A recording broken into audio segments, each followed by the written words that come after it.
Good day, sir. I'm Lali Sandot and we is ISM intern. So now I'm going to present the exterior and interior functions of a car. So first, exterior function. So this one is the headlights. Helps you see the road at night or in the dark places. And then this is the indicator light. Bounce to show the direction when turning. And then this is the plate number license. Shows the car's registration number for identification. And then this one is a hood to protect the engine. And then this is the wiper shell to remove rain or water, dirt, or other debris. And then this is the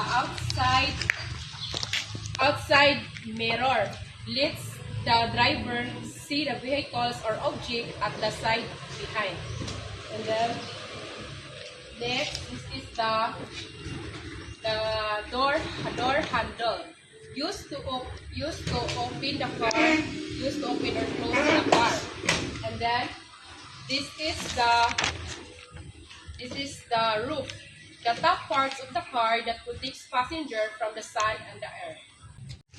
So this is the windshield, the front glass that protects the driver and the passenger from wind, dust, and debris.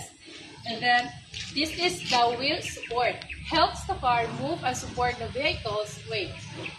And then this is the window, allows you to see the outside and can be opened for air. And this one is a tail light to improve visibility and signal to other drivers. And then the gasoline system to store fuel to tank and to hold the gasoline. It's the interior parts and functions of the car.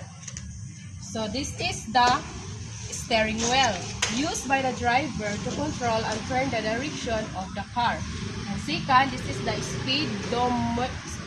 speedometer display. Shows how fast the car is movement. And then the third, the accelerator makes the car go faster when passed. And then this one is the ignition key, used to start the car. And this one, the seat belt.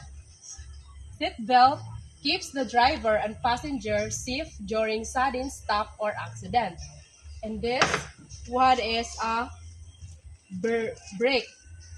Brake slow down or stop the car. And then the